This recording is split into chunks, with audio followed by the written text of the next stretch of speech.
오늘은 입다의 딸을 생각하며 말 그대로 제목 그대로 입다의 딸을 생각하면서 말씀을 준비했습니다. 오늘 우리가 읽은 내용을 제가 다시 설명할 필요는 없겠죠. 입다의 딸, 그러니까 입다라는 사사가 암몬과의 전쟁을 하러 나갔는데 전쟁을 하러 나가기 전에 서원을 하게 되죠. 그죠? 무슨 서원을 합니까? 만약 하나님이 저에게 승리를 주신다면은 내가 가장 먼저 만나는 사람, 우리 집에서 가장 먼저 나오는 사람을 하나님께 제물로 바치겠나이다. 오늘날 우리 생각으로는 도저히 이해가 안 되는 그런 서원인데, 그때 당시 문화가 우상 숭배 문화가 만연해 있었고 인신제사가 아마도 보편화되고 일반화되었을 거라고 추측을 합니다. 그래서 이제 자기 딴에는 하나님께 최상의 제물을 드리겠다고 그렇게 이제 성호를 한 것 같아요. 오늘날 우리 가치관으로서는 도저히 이해가 안 되지만 그랬으리라고 생각되어집니다. 그런데 웬걸요, 전쟁의 승리를 하고 딱 집에 돌아오니까 제일 먼저 마주치는 사람을 제물로 드려야 되는데 그게 누구예요? 무남동녀. 딸이 하나라도 더 있으면 좀 그래도 괜찮죠. 아들이라도 하나 더 있으면. 근데 딸 딱 하나밖에 없는데 그 딸을 하나님께 바쳐야 되게 생겼으니 이거는 전쟁의 승리의 기쁨은 온데간데 없고 이제 이제 슬픔이 가득하게 되는 거죠. 자, 입다의 딸은 무슨 죄가 있습니까? 제가 그걸 생각을 한 거예요. 도대체 입다의 딸은 뭔 죄가 있어가지고 처녀가 시집도 가기 전에 그렇게 죽어야 했나요? 허무하게. 그거 여러분 생각해 보셨어요? 저는 오늘 그거 생각하다가 설교를 준비한 거예요.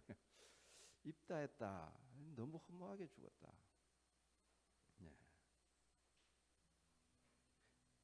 또 입다의 딸 그리고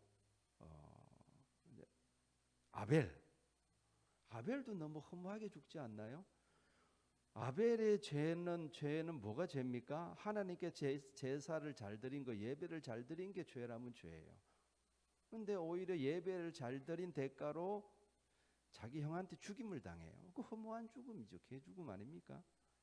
우리의 입장에서 봤을 때. 또 한 명 들라면은 요나단이 얼마나 신실한 사람입니까? 자기 아버지 사울 왕보다 몇 배 아니 몇십 배나 더 나은 인물인데도 그 무슨 연좌제도 아니고 아버지 하나님께서 사울 왕을 죽이기로 작정하셨거든요. 근데 그래서 그 전쟁터에서 죽이려고 하시는데 요나단은 무슨 죄가 있어가지고 아버지하고 같이 출전해가지고 요나단도 죽게 됩니까? 요나단은 어떤 면에서 보면 다윗보다 더 훌륭한 인물인데 허무하게 죽어요. 이렇게 자기 뜻을 펼쳐보지도 못하고 자기 아버지가 왕인데도 불구하고 왕이 되어보지도 못하고 그냥 전쟁터에서 그냥 허무하게 죽습니다. 입다의 딸 아벨, 요나단 이런 인물들이 성경에 기록되어 있다는 것은 좀 그걸 생각을 해봐야 되겠죠. 이 사람들의 허무한 죽음, 그 사람들이 죄를 짓거나 악한 사람이라면 그나마 납득이 될 텐데 의인들이란 말이에요. 누구보다도 믿음이 신실한 사람들인데 너무나 어처구니 없이 허무하게 죽는 그 죽음에 대해서 한번 생각해 봐야 되지 않겠습니까? 누구보다 하나님을 경외한 사람들이며 죽기에는 아까운 사람들입니다. 그럼에도 불구하고 하나님은 그들의 허무한 죽음을 허락하셨어요. 저는 그걸 생각하는 거예요. 하나님이 허락하시지 않으면 그들이 죽을 수 있습니까? 하나님이 허락하셨어요. 그게 이해가 안 되는 겁니다. 이렇게 믿음이 신실한 의로운 사람들의 죽음을 보면서 불신자들이 하나님이 안 계시다고 확신하는 거예요. 하나님이 정말 살아계시다면 저렇게 착한 사람이 저렇게 의로운 사람이 저렇게 허무하게 죽을 수가 있단 말이냐. 하나님이 안 계신 게 분명해. 이렇게 결론을 내리죠. 오늘날 우리 주변에도 그런 허무한 죽음들이 많죠. 주변에 하나님 잘 믿기로 소문난 사람인데 그런데 이상하게 그 사람 가정 형편은 그렇게 좋지 못하고 그렇게 힘들게 살다가 허무하게 교통사고로 죽었다. 그 사람 보면서 누가 하나님을 믿겠어요? 근데 그런 일이 안 일어나면 좋겠는데 입다의 딸처럼 허무하게 죽는 사람들이 있단 말이에요. 그게 이제 우리를 괴롭히는 거예요. 도대체 하나님은 뭐 하고 계시나? 하나님은 정말 살아 계신 게 맞나? 그런 죽음을, 허무한 죽음을 보면서 좋으신 하나님을 어떤 사람들이 생각하겠습니까? 아무리 생각해도 하나님을 이해할 수 없는 겁니다. 하나님이 우리에게 이성을 주셨죠. 이성의 기능이 뭡니까? 올바르게 생각하고 올바르게 판단하라고 하나님이 우리에게 이성을 준 거 아니에요? 그렇죠. 근데 하나님이 주신 그 이성으로 아무리 생각을 해봐도 올바른 판단이 안 되는 겁니다. 여러분, 제가 설교하다가 발음이 이성이잖아요. 근데 성은 또 의로 발음이 돼요. 이성 그래요. 이해해 주세요. 또 승리는 어떻게 발음해요? 제가 성리 그래요. 그러니까 이게 의하고 어하고 반대로 자꾸 발음이 돼요. 이렇게 제가 이제 이렇게 인식하고 발음하면 제대로 발음이 되는데 무의식 가운데는 그렇게 거꾸로 나가요. 그러니까 여러분들 그거 갖고 놀리지 마시고 저를 그냥 잘 알아들으시길 바랍니다. 이성. 이성으로 아무리 생각을 해도 올바른 판단이 안 되는 겁니다.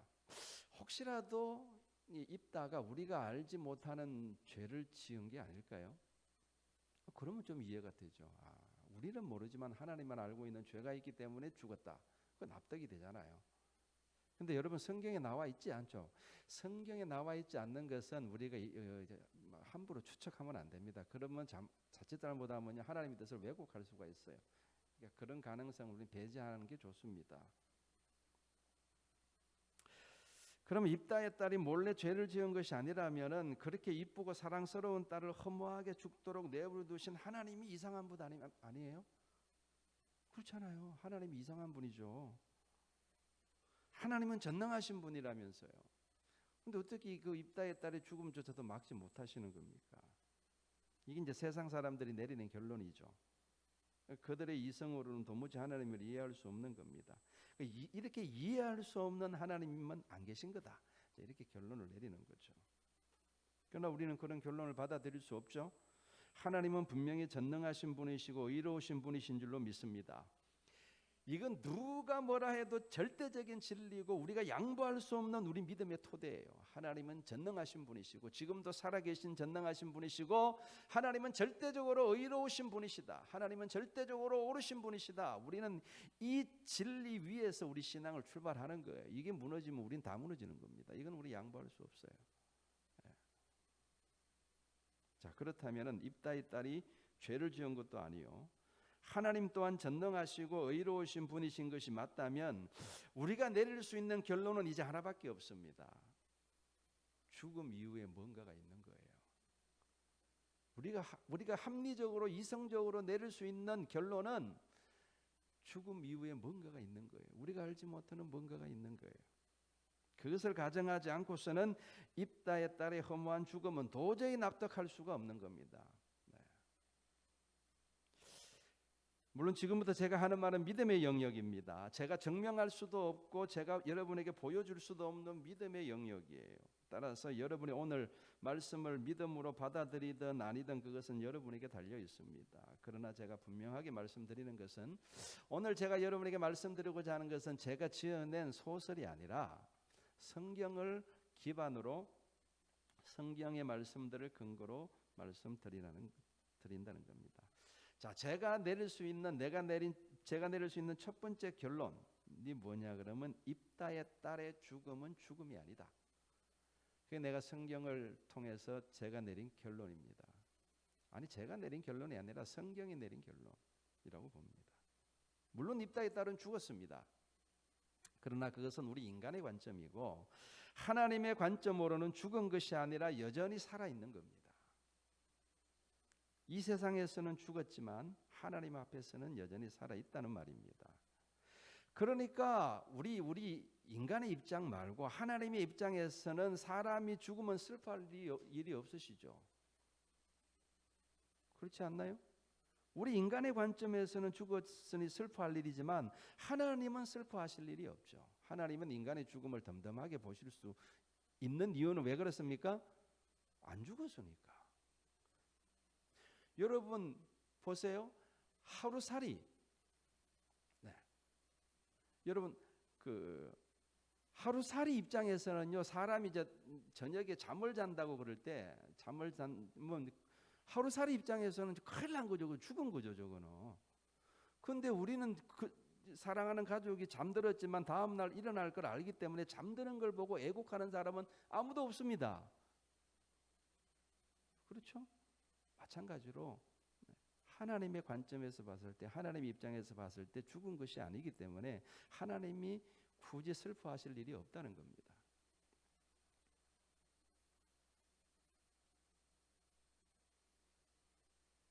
저는 이런 하나님의 관점을 예수님으로부터 배웁니다. 자, 들어보세요. 마태복음 8장에 보면요, 예수님이 가버나움에 가셨을 때에 로마 군대 백부장의 하인을 고쳐주시죠. 그 사건이 기록되어 있어요. 그리고 나서 곧바로 베드로의 장모님을 열병을 고쳐주십니다. 그러니까 막 연이어서 그런 기적들이 일어나니까 사람들이 너도 나도 환자들을 다 데리고 와요. 예수님에게 막 귀신 들린 사람들도 데리고 오고 그 다음에 환자들 데리고 오고. 근데 예수님이 묵묵하게 그거 다 고쳐주셔요. 자, 그러니까 막 사람들이 흥분을 해가지고 너도 나도 예수님을 다 따라가겠다 그러는 거예요. 나도 예수님 따라가겠습니다. 나도 예수님 따라가겠습니다. 사람들이 막 아우성해요. 근데 그 사람들 가운데 어떤 사람이 와서 부탁하기를, 뭐라고 부탁하냐 그러면은, 예수님, 지금 저희 아버지가 돌아가셨어요. 그래서 제가 장례를 잠깐 치르려고 하는데 장례를 잠깐 치르고 제가 예수님을 따라가겠습니다 라고 부탁을 했어요. 이 사람이 지금 자기도 당장 예수님을 따라가고 싶은데 자기 아버지가 돌아가셔가지고 장례를 치러야 돼요. 그러니까 장례식만 잠깐 치르고 내가 예수님 따르겠습니다. 굉장히 합리적인 부탁이죠. 그때 예수님 뭐라 그러시죠? 알았다. 빨리 장례 잘 치르고 와. 이게 이제 우리가 보통 생각할 수 있는 답변인데 예수님 뭐라고 답변하시냐 그러면, 죽은 자들이 죽은 자들을 장사하게 하고 너는 나를 따르라. 도무지 이해할 수 없는 말씀을 하십니다. 그 말을 듣고 그 사람이 주님을 따랐는지는 성경에 기록되어 있지 않습니다. 성경에 나와 있지 않으니까요. 다만 제가 오늘 여러분에게 말씀드리고 싶은 것은 죽음에 대한 예수님의 태도예요. 죽음을 예수님이 지금 어떻게 바라보고 계시는가 하는 예수님의 그 태도, 그걸 저는 말씀드리고 싶은 거예요. 사람이 죽었는데, 그것도 남이 아니라 자기 아버지가 죽었는데 장례를 치르고 나서 주님을 따르겠다는데 인간적인 관점으로 그거 못 기다려줍니까? 충분히 기다려줄 수 있는 거죠. 우리는 그렇게 생각하는데 주님은 마치 죽음 그거 아무것도 아니야 라는 듯이 무심한 태도를 보이시고 있는 겁니다. 그건 그렇게 중요한 게 아니야. 죽은 자들은 그냥 죽은 자들이 장사하게 냅두고 너는 그냥 나를 따라와. 지금 이렇게 말씀하시는 거잖아요. 그러니까 예수님은 죽음을 어떻게 바라보고 있는 겁니까? 별 사건 아닌 것처럼 그런 무심한 태도를 보이고 계시단 말이에요. 그러니까 예수님은 하나님이시니까 우리가 보지 못하는 무언가를 보시는 거죠. 죽음 너머에 있을 어떤 일들에 대해서 보시는 겁니다. 그러니까 그런 태도를 보이실 수가 있는 거죠. 저는 처음에 성경을 읽을 때 이 예수님이 너무 좀 심하다 그런 생각을 했습니다. 그래도 자기 아버지 장례를 치르겠다는데 굳이 그렇게까지 말씀하실 필요가 있을까? 그렇게 생각했습니다. 그런데 제가 다음 말씀을 보고 주님이 왜 그렇게 말씀하셨는지를 알게 되었습니다. 마가복음 12장 26절입니다. 제가 읽을게요. 하나님께서 모세에게 이르시되 너는 아브라함의 하나님이요 이삭의 하나님이요 야곱의 하나님이로라 하신 말씀을 읽어보지 못하였느냐? 하나님은 죽은 자의 하나님이 아니요 산 자의 하나님이시라. 너희가 크게 오해하였도다. 하나님은 죽은 자의 하나님이 아니라 산 자의 하나님이시다. 이 말씀이 정확하게 무슨 의미인지 알려면요 성경 한 구절 더 봐야 됩니다. 누가복음 20장 38절 제가 읽겠습니다. 하나님은 죽은 자의 하나님이 아니요 살아있는 자의 하나님이시라. 하나님에게는 모든 사람이 살았느니라. 할렐루야. 하나님 앞에서는 죽은 사람이 한 사람도 없어요. 우리 앞에는 다 죽었죠. 우리 가족들도 죽었지만 그건 사람의 관점이고 하나님 앞에서는 다 살아있다는 거예요. 그러니까 죽음에 대해서 하나님께서 특별히 이렇게 놀라는 반응을 일으키실 이유가 없는 거잖아요. 하나님 앞에 다 살아있는 건데.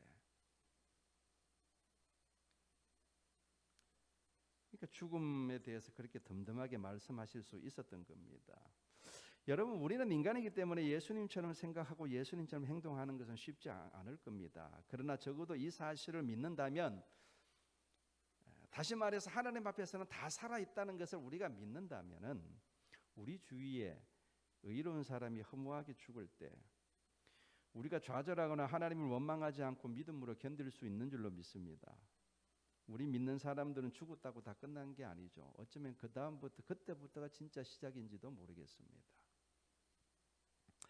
심상영 장로님이 돌아가셨을 때 온 성도들이 슬퍼했을 겁니다. 저는 그때 없었으니까 제가 그때 분위기를 잘 모르겠지만 큰 슬픔 가운데 빠졌을 겁니다. 얼마나 많이 놀라고 슬퍼했겠습니까? 누구보다 주님을 사랑하고 주님의 몸된 교회를 사랑하셨다고 제가 들었습니다. 그 열심이 특심했다고, 주님을 사랑하는 그 사랑에 열심히 특심했다고 제가 들었습니다. 근데 그런 분은 일찍 돌아가시면 안 되는 거 아닙니까?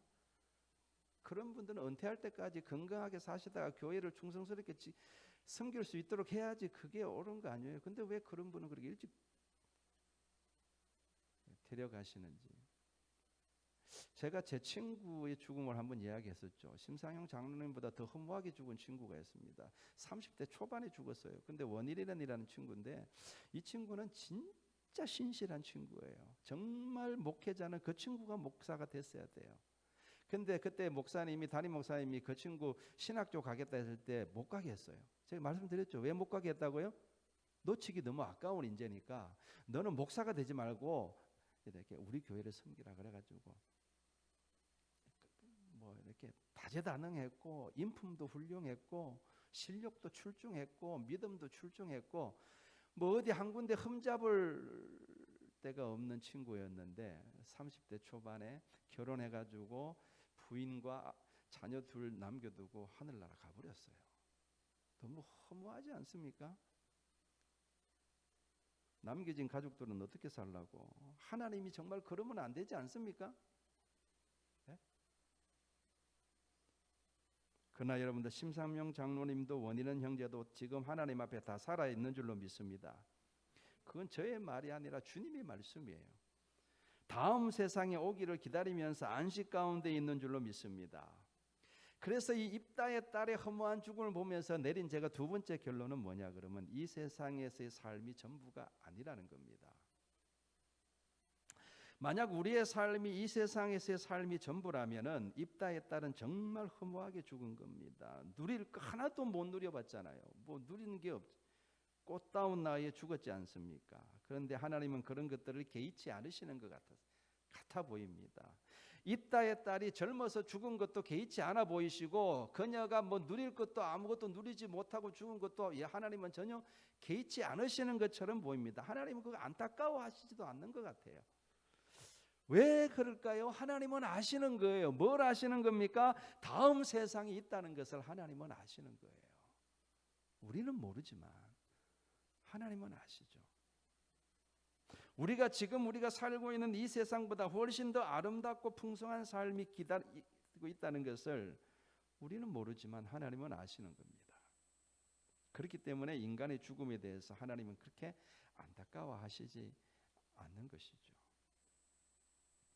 오히려 하나님은요 의인들의 죽음을 기다리신다는 느낌마저 받습니다. 여러분 요한계시록 6장에 보면은 하나님의 말씀대로 잘 순종해서 살다가 죽은 영혼들이 하나님께 그 죽은 영혼들이 지금 하나님과 같이 있을 거 아닙니까? 하나님께 아뢰입니다. 뭐라고 아뢰냐 그러면 거룩하고 참되신 대주제요 땅에 거하는 자들을 심판하여 우리 피를 갚아주지 아니하시기를 어느 때까지 하시려 하나이까? 이 무슨 말입니까? 이 땅에서 의인들을 죽인 그 악한 자들을 왜 심판하시지 않느냐는 거예요. 빨리 저 악한 사람들을 심판해 달라는 겁니다. 우리의 원수를 갚아 달라는 거죠. 그때 그 말을 들은 하나님이 뭐라고 대답하십니까? 이렇게 대답하시죠. 아직 잠시 동안 쉬되 그들의 동무 종들과 형제들도 자기처럼 죽임을 당하여 그 수가 차기까지 하라 라고 말씀하십니다. 무슨 뜻입니까? 하나님은 지금 뭘 기다리시는 거예요? 순교자들의 수가 차기를 기다리고 계신 거예요. 의인들의 죽음을 기다리고 계시단 말입니다. 아직 충분한 만큼, 하나님이 생각하시는 만큼 의인들의 죽음이 충분하지 않다는 거예요. 그러니까 먼저 죽은 순교자들을 보고 너희들은 그때까지만 좀 쉬어라, 기다려라, 그렇게 말씀하시는 장면이 요한계시록에 나와요.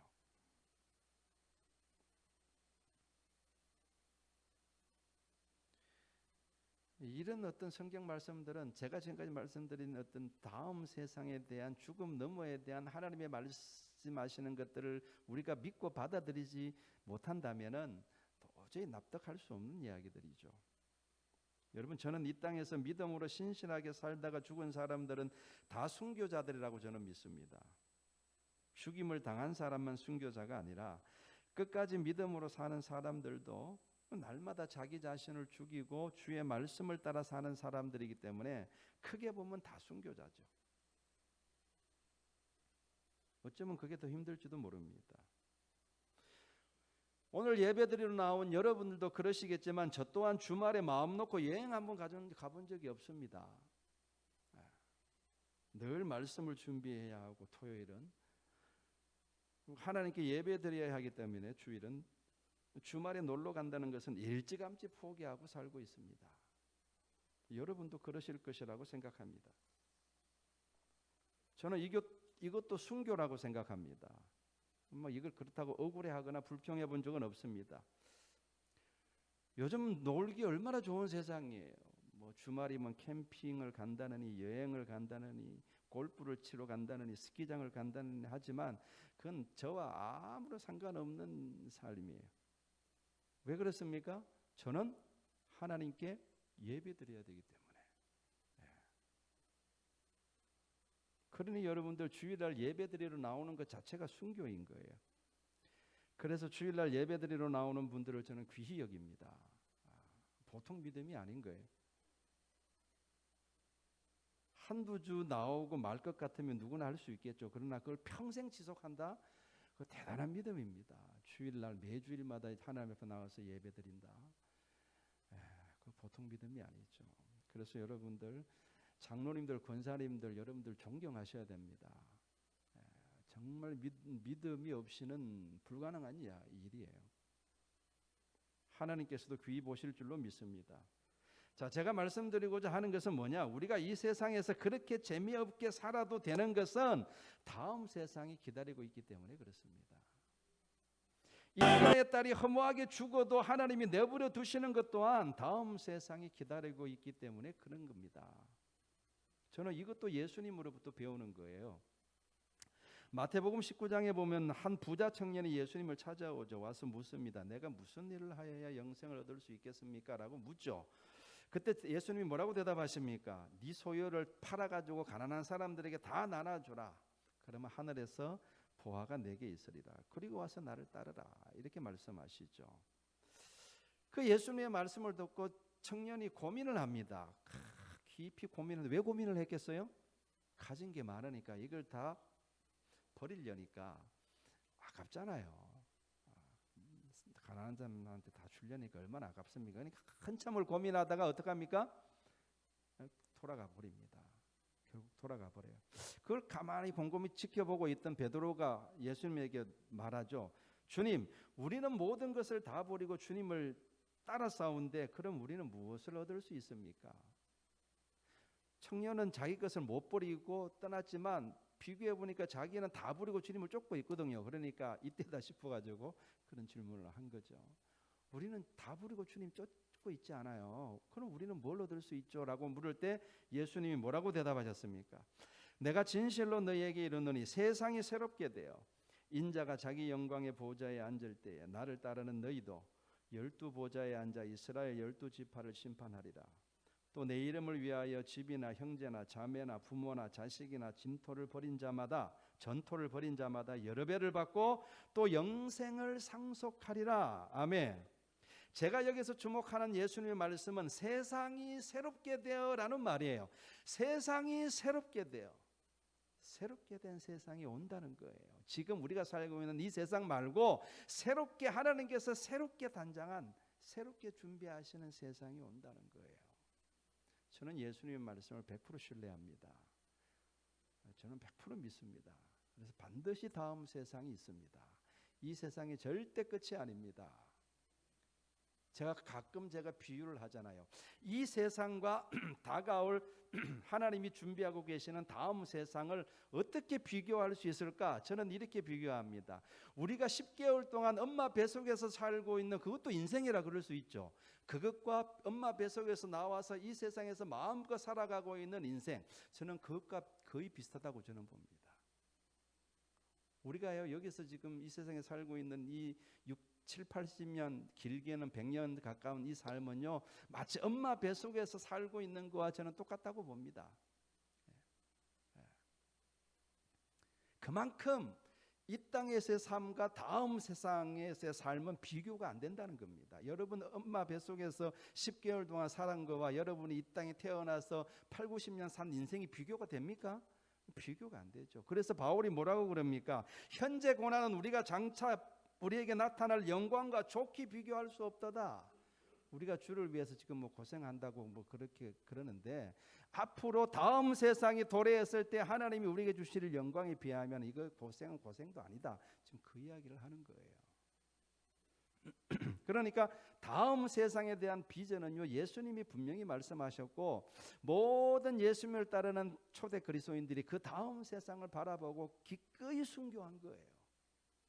기꺼이 순교한 겁니다.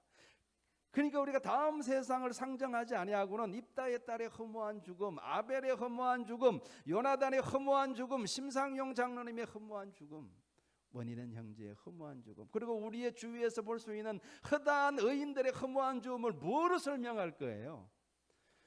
만약에 다음 세상을 여러분이 믿지 않는다면 여러분이 내릴 수 있는 결론은 딱 하나입니다. 하나님은 안 계시다예요. 이런 불의한 일들이 일어나는데 어떻게 하나님이 계실 수가 있습니까? 그렇지 않나요? 그러니까 여러분 둘 중에 하나를 선택하셔야 됩니다. 하나님을 안 믿든가, 다음 세상을 믿든가, 하나님이 말씀하시는.